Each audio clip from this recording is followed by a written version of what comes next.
Good afternoon, everyone. Today is the 30th of June and the Wednesday note. And it's a very special series starting today.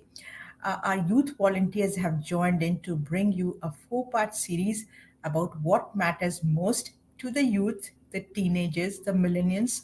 So if you have teenagers at home, bring them on, let them join the session. And with that, I would like to introduce a special guest, our youth volunteer, Payal, who is going to be leading the session today. Hi, Hey my name. Payal, how are you? I'm good. How are you? Welcome. Delighted that you're back. So, summer vacations have started, I heard. Yeah. Okay, great. What is everyone doing? And, well, how are you spending your summers?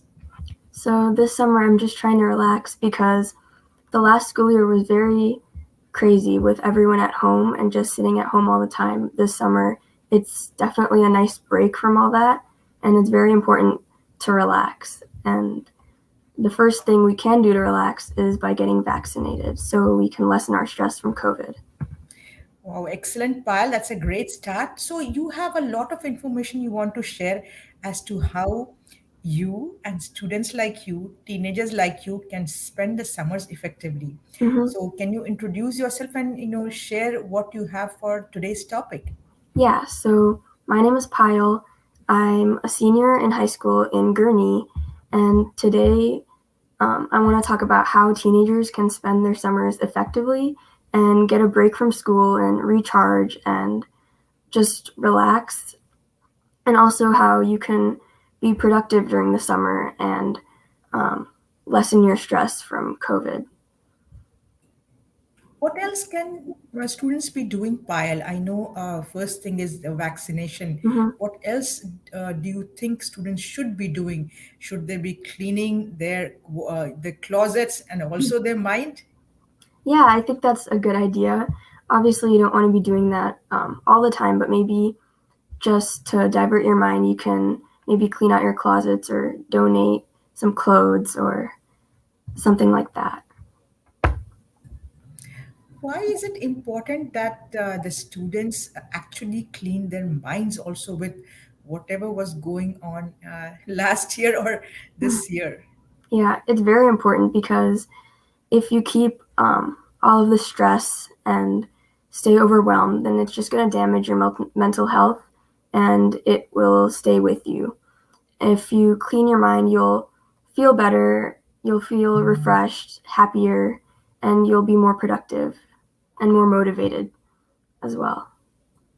What are some of the other ways that students can get motivation, Payal? Finding a hobby, I think, is a good way to stay motivated. If you have something that you really love to do that you couldn't do during the school year, I think that's a good way to increase your motivation because it's not only fun to do, you're relaxing and taking a break from all the stress that you're facing. You talked about stress. So, one stress, of course, was COVID. One was students are taking online classes. What are some of the other stresses which can be relieved with this break? hmm I think, um,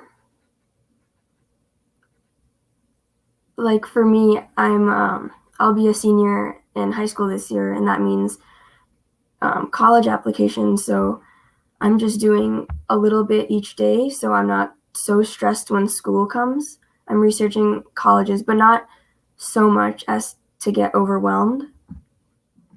I think other stress kids could be facing is their parents going back to work. That's a big change now. My mom goes to work, and my brother will be going to work soon. And I think just less people in the house might be a big change for teens. So that means if parents or other family members start going physically to work, loneliness may creep in.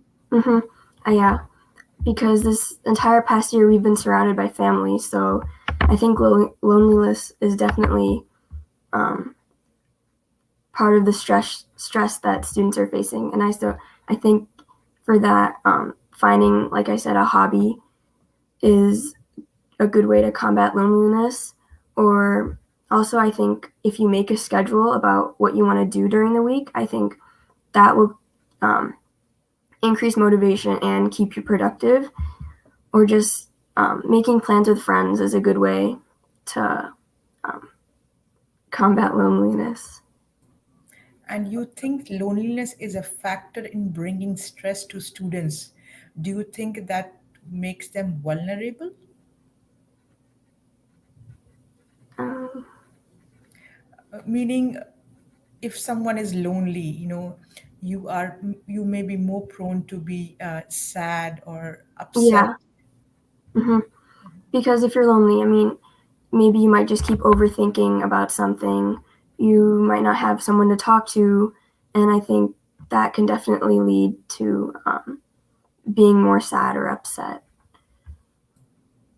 While you have been a youth volunteer for several months now, with your experience with the working with Sanjeevni, how do you think the other teenagers can be stress free and really enjoy summer? Do you have any other tips that you can share?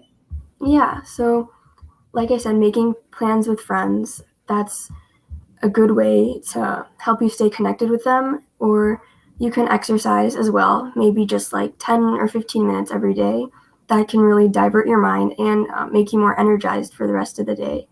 Or even just going for a walk for like 5 or 10 minutes with family, or just walking your pet.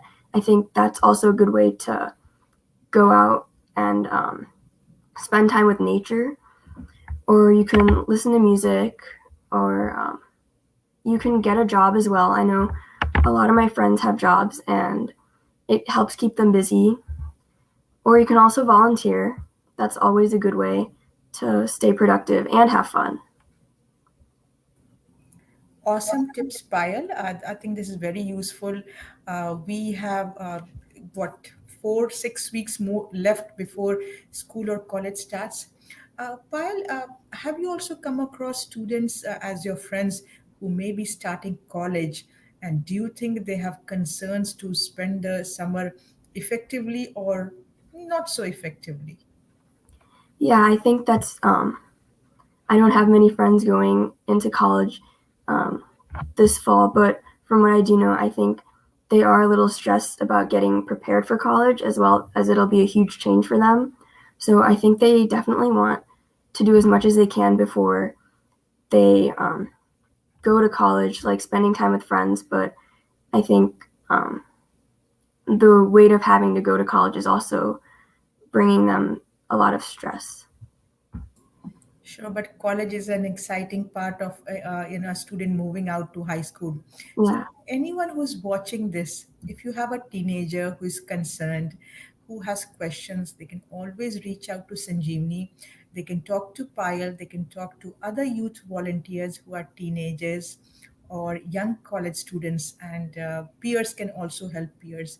So Payal, what are as a volunteer, you are also helping other students. So do you get some special kind of training or information? Do you research on your own? How do you help others? I do research on my own a little bit, and I also curate the Instagram post for Sanjeevani regarding teen mental health. So I think that's one way I help other teens who might see those posts. And I also make sure to talk to my friends and check up on their mental health to make sure that they're doing okay as well. Wow, Payal, you're doing an awesome work helping other students. So once again, Payal, I think we can all tell our listeners, our viewers through different social channels and YouTube, there's a garage sale happening. Let's clean our minds of Mhm. whatever has happened the last months. It wasn't the best one, but what we can do today is to make the best of at least the summer, the short-lived summer. Any parting words for students, Payal? So that it is better for them. Just remember that your mental health is very important, and you shouldn't um, spend less time caring for your mental health than you do for your physical health, and to have fun this summer. Thanks a lot, Payal. Thanks for sharing all these tips. Everyone watching, Youth Series Part 2 will be on 7th of July, and the topic is eating disorders. Yes, eating can also be a disorder, and we'll be having another one of our youth volunteers joining in. Thanks, Payal, and yes, have a great summer. Thank you.